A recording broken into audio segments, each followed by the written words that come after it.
ትግራይ ባንክታት ምዕጻው መጀመሪያን ስዒቡ ትግራይ ንፌደራል መጠንቀቕታ ከም ዝሃበት ተሓቢሮም ናይ ኤርትራ ሚድያ ኢሳያስ አፈወርቂ ዝምልከት ሓዱሽ ዜና አቃሊሖም ቢሮ ጉዳያት ኮሚኒኬሽን ትግራይ ኩሉ መዳይ ተሳትፎን ተጠቃምነትን ጉዳት አካል ንምርጋጽ ኣብ ዝግበር ጻዕሪ ኩሉ ኸረባረብ ይግባእ ክብል ሓዱሽ ዜና አቃሊሖም መራሒ ሃገረ ኤርትራ ኣብ ሱዳን ፈተነ ቅትለት ተገይሮሎም አርስተ ዜናና ነዚኦም ይመስሉ ነይሮም እዚ ሕብረት ሚድያ ኔትወርክ ዝኸበርኩም ተኸታተልትና ክሳብ መወዳእታ ሙሉእ ትሕዝቶና ክትከታተሉና ብኽብሪ እንዳዓደምና ሕዚ ድማ ናብ ዋና ዋና ዝርዝር ዜናና ክንሓልፍ ትግራይ ባንክታት ምዕጻው መጀመሪያን ስዒቡ ትግራይ ንፌደራል መጠንቀቕታ ከም ዝሃበት ተሓቢሮም ካብ ፍልፍላና ዝተረኸበ ሓበሬታ ከም ዝሕብሮ ህዝቢ ትግራይ ብጥሜትን ስእነት መድሓኒትን ክሳቐ ብምግባር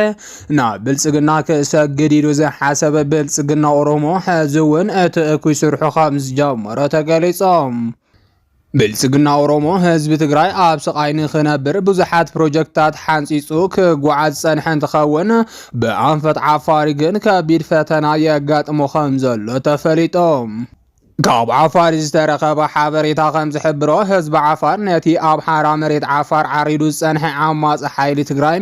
ግዝኣትና ለቒቕካ ውፃእ ዝብል ትእዛዝ መሃቦም ስዒቡ ብዝተኸፈተ ውግእ 20 ዝኾኑ ሰባት ከም ዝቆሰሉን ዝሞቱ እውን ከም ዘለውን ተሓቢሮም ኣብ ሓራ መሬት ዓፋር ዘሎ ዓማጺ ሓይሊ ትግራይ ንትግራይ ካብ ኣገዛዝኣ ሕወሓት ነፃ ከውፃእ ዝብል ትልሚ ከም ዘለዎ ዝገልጽ እንትኸውን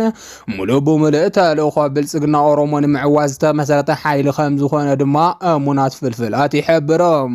ብተመሳሳሊ ዜና ብልጽግና ኦሮሞ ካብ ዓማጺ ሓይሊ ዓፋር እውን ከቢድ ፈተና የጋጥሞ ከም ዘሎ ተገሊጾም ዓማጺ ሓይሊ ዓፋር አንጻር ብልጽግና ዝቃለስ ሓይሊ እንትኸውን ብሻዕብያ ከም ዝዓጠቐን ሙሉእ ድጋፍ ከም ዝግበረሉን ፍልፍላት ይሕብሮም እዚ ዓማጺ ሓይሊ ዓፋር ዓብይ ጎሳ ዓፋር ዝሓዘ እንትኸውን መስመር ጅቡቲ ኣዲስ ኣበባ ከዓጽወየ ብምባል እውን ብልጽግና ከፈራርሕ ከም ዝጸንሐ ተገሊጾም እዚ ከምዚ ኢሉ እናሃለወ ብልጽግና ኣብ ልዕሊ ህዝቢ ትግራይ ዝወሰደ ስጉምቲ ስዒቡ ትግራይ እውን መግለጺ ከም ዝሃበ ተሓቢሮም ካብ ትግራይ ዝተረኸበ ተወሳኺ ሓበሬታ ከም ዝሕብሮም ኣብ ትግራይ ዘለዋ ባንክታት ብስእነት ብር ከም ዝተሸገራ ተፈሊጦም ብልጽግና ትግራይ ብቁጠባ ምድ ከም ዝብል ትልሚ እውን መሓውሩ ዘርጊሑ ይሰርሐሉ ከም ዝጸንሐ እናተገለጸ ጸኒሖም ሕዚ ድማ ብልጽግና ኣብ ትግራይ ንዘለዉ ሙሉእ ናይ መንግስቲ ሰራሕተኛታት ዝውዕል ናይ 2 ወርሒ ደሞዝ ቆሊፉ ከም ዝሓዘን ሰራሕተኛታት ኣብ ከቢድ ሽግር ከም ዘለውን ተፈሊጦም ነዚ ስዒቡ ድማ ጀነራል ወዲ ወረደ ንፌደራል መንግስቲ ደብዳቤ ከም ዝጸሓፈ ንምፍላጥ ተኻኢሎም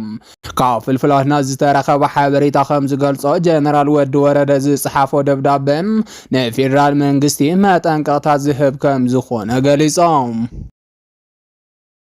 ናይ ኤርትራ ሚድያ ኢሳያስ አፈወርቂ ዝምልከት ሓዱሽ ዜና አቃሊሖም መራሒ ስርዓት ኤርትራ አቶ ኢሳያስ አፈወርቂ ኣብ ሱዳን ናይ 2 መዓልቲ ዑደት ንኽፍጽም ንፖርት ሱዳን ኣትዩ ሎም ለይቲ ንማዓስከር ሳዋ ተመሊሶሎም እቲ ዝገርም ድማ እዚ ዑደት እዚ ሙሉእ ብሙሉእ ብመኪናን ብለይትን ዝተገበረ ጉዕዞ እዩ ኮይኑ ነዚ ኩነታት ዝረበጾም ዝመስሉ ገለገለ ሰባት ኣብ ልዕሊ ኢሳያስ ፈተነ ቅትለት ከም ዝተገበረ ዘይተረጋ ገጸወረ ከናፍሱ ተሰሚዖም ኣለዉ ክብል ይገልጽ ይኹን እምበር ዛጊድ ነዘረጋግጽ ብሳልሳይ ወገን ዝተረጋገጸ ነገር የለን ክብል ሓቢሩሎም እዚ ዑደት እዚ ኣብ መንጎ ኢሳያስን ህዝቢ ሱዳንን መራሕቱን ኣዝዩ ልዑል ሙቕ ዝምድናን እምነትን ዘርኢ ዑደት ከም ዝነበረ ክንክውሎ ዘይግባእ ሓቂ እዩ ዝበለ እቲ ሚድያ እቲ ዋና ከነውግዓሉ ዝግባአና ኣውራ ነጥቢ ግና ሃገራዊ ረብሓ ኤርትራ ዝጠቅም ነገር ይርከቦ ዶ ዝብል ጥራሕ ክኸውን ኣለዎ ይብል ንሃገርን ህዝብን ኤርትራ ዘይጠቕሞ ዘየርብሖ እንተኮይኑ ጥራሕ በዚ ምክንያት ዝብል ብጭብጢ ክንምጉት ህዝብና ድማ ሓበሬታ ክረክብ ንክረክብ ክንሰርሕ ይግባእ ክብል ሓቢሩሎም ክንጥቀመሉ ዘለና እዚ ምስ ሱዳን ዝግበር ዘሎ ሓያል ዝምድና ልክዕ ከምቲ ኣብ 2018 ምስርዓት ብልጽግና ከይኸውን እሞ ሕጂ እውን ሱዳን ከይትበሃተን ዳዕመ ሰሪዕ ጀነራል ዳጋሎ ተመሊሱ ናብ ስልጣን ተመሊሱ ከይመጽእ ብዝብል ጥራሕ ደቂ ኤርትራ ንከንቱ ከይሞቱ ካብ ሕሉፍ ምምሃር የድሊ ክብል መቐመጥዮ ኣብ ወጻኢ ዝገበረ ናይ ኤርትራ ሚድያ ሓቢሩሎም ደቂ ኤርትራ ንትግራይ ኣትዮም ዝጠፍኡ መርድእን ክብርን ከይተገበረሎም እናሃለወ ሎሚ ድማ ውድብ ሕወሓት ምስርዓት ህግደፍ ንርዱእ ምክንያት ሓቢሮም ዝሰርሑ ዘለው ዝበለ ኮይኖም እዚ ርክብ እዚ ነቲ ዝነበረ ጽልእን ኩናትን ዘዝሕል ጥቕሚ እኳ እንተለዎም እዚ ዝግበር ዘሎ ርክብ ኣብ ቀጻሊ ሙሉእ ሰላም ክኸውን ነቶም ብሰንኪ ጽልእን ኩናትን ዝተፈጸሙ ገበናትን ዕንወትን ንዝኽሕስን ናብ ሙሉእ ዕርቅን ዘኽእል ቁም ነገር ዘለዎ ባር ስራሕ ክስራሕ ኣለዎ ይብል ኢሳያስ አፈወርቂ ኣብ ውሽጣዊ ጉዳይ ሱዳን ሙሉእ ብሙሉእ ኢዱ ኣትዩ ዝበለ ኮይኖም ኢሳያስ ንፖለቲካ ሱዳን ካብ ሱዳን ንላዕሊ ይፈልጦ ካብ ሱዳን ንላዕሊ መፍትሕ ኣለዎም ናይ ኤርትራ ሽግር ኣብ ምፍታሕ ክንድቲ ኣብ ልዕሊ ኢትዮጵያ ኣብ ልዕሊ ሱዳን እንተዝግደስ ሎሚ ህዝቢ ኤርትራ ኣብ ዘለዎ ማሕበራዊ ምብታን ኣብ ፍጹም ዕንወትን ኣይምወደቐን ይብል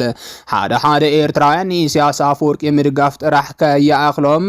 ነዚ ኣብ ሱዳን ነቲ ናይ ኢትዮጵያ ዘሎ ኢሳያስ ከምዱላይ ዝገብሮ ፖለቲካ ከድንቁን ክግረሙን ስለምንታይ ኣብ ውሽጣዊ ሽግር ኤርትራ ንዝብል ግና ክሰግርዎ ትክክል ኣይኮነን ይብል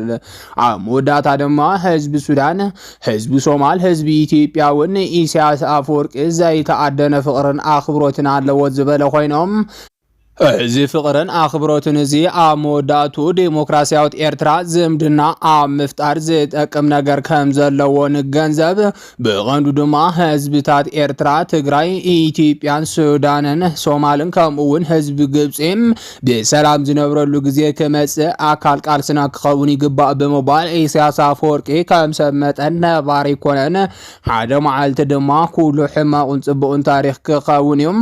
ህዝቢ ግና ነባር ስለዝኾነ ኮነ ማእኸል ፖለቲካና ህዝቢ ይኹን ክብል ፀዊዕሎም እቲ ሚድያ ወሲኹ ኢሳያስ አፈወርቂ ፈተነ ቅትለት ከም ዝተገበረሉ ኣሚኑ ሓቢሩሎም ቢሮ ጉዳያት ኮሚኒኬሽን ትግራይ ኩለ መዳይ ተሳትፎን ተጠቃምነትን ጉዳት ኣካል ንምርጋጽ ኣብ ዝግበር ጻዕሪ ኩሉ ክረባረብ ይግባእ ክብል ሓዱሽ ዜና ኣቃሊሖም በብዓመቱ 24 ሕዳር ዝኽበር ዓለም ለኸ መዓልቲ ጉዳት ኣካል ሎሚ ዓመት በብርኪ ዓለም ንመበል 34 ግዜ በብርኪ ሃገር ንመበል 33 ግዜ ንጉዳት ኣካል ሓቋፋይ ማሕበረሰብ በምህናጽ ንዝሓሸ ማሕበረሰባዊ ለውጢ ብዝብል መሪ ሓሳብ በብርካ ሃገር ኣብ ትግራይ ከተማ መቐለ ካብ 23 ክሳብ 24 ሕዳር ብዝተፈላለዩ ምድላዋት ብዝለዓለ ድምቀት ክኽበር እዮም በብዓመቱ ዓለም ለኸ መዓልቲ ጉዳት ኣካል እንተነኽብር ሕብረተሰብ ንጉዳት ኣካል ዘለዎ ኣተሓሳስባን ኣመላኽታን ብትኽክለኛ መንገድን ብኣግባቡን ብምርዳእ ግቡእ ክብርን ቆላሕታን ንኽግበረሎምን ኩለ መዳይ ተሳትፎን ተጠቃምነትን ጉዳት ኣካል ንምርጋጽ ኣብ ዝግበር ጻዕሪም ኩሉ እጃሙ ንኽዋጻእ ንምልዕዓልን እዮም ጉዱእ ኣካል ምዃን ዘይምኽኣል ከም ዘይኮነ ብምርዳእ ጉዳይ ጉዳት ኣካል ንጉዳት ኣካል ጥራሕ ግደፍ ዘይኮነስ ዋኒን ኩሉ ማሕበረሰብ ምዃኑ ብምግንዛብ ጉዳት ኣካል ግቡእ ክብሪ ንኽረኽቦም ማሕበራዊ ቁጠባውን ፖለቲካውን ማዕረ ተጠቃምነት ንምርጋጽ ኩሎም ይግባኣን ባህልቲ ኣካላትን ማሕበረሰብን ዝተዋደደ ስራሕትን ትሕብብርን ይሓትት ጉዳት ኣካል ዕድል ትምህርቲ ስልጠናን ስራሕ ፈጠራን ኮታስ ጥጡሕ ባይታ እንተዳ ተመቻችሎም ዓቕምን ክእለትን ብምፍጣር ሰሪሖም ክልወጡን ክዓብዩን ከም ዝኽእሉ ኣብ ዓለምና ኣብነታይን ኣዝዩ ዘገርምን ዕዉት ስራሕቲ ዝሰርሑ ከም ዘለው ብተግባር ዝርአ ሓቂ እዮም ስለዚ ድማ ንኩሉ ክፋል ማሕበረሰብ ሓቓፋይን ኣሳታፋይን ምግባር ንኩለ መዳይ ህንፀት ዕዙዝ ግደ ከም ዘለዎ ብምርዳእ ግንዛቤ ሕብረተሰብ ብምዕባይን نتربحنتهم تواديدካ مسራሕ የደለም ኣብ ትግራይ ቀድሚ ትወራር ብምኽንያት ተፈጥራዊ ሰብ ሰራሕን ቁፅሪ ጉድኣት ኣካል ልዕሊ 1.3 ሚልዮን ዝነበረ እንትኾነ ኣብዚ ሕዚ እዋን ፍንታያን ሓይልታት ኣብ ልዕሊ ህዝቢ ትግራይን ተጋሩን ብዝፈጸምዎ ቁሉዕ ወራርን ተግባር ዘርኢ ምጽናትን ግና ቁፅሪ ጉድኣት ኣካል ኣዝዩ ከም ዝወሰኸ እቲ መጽናዕቲ ይሕብር። ስለዚ ኣብዚ ሕዚ እዋን እዞም ወገናትና ሕክምናዊ ኣካላውን ቁጠባውን ሓገዝ ስለዘልዮም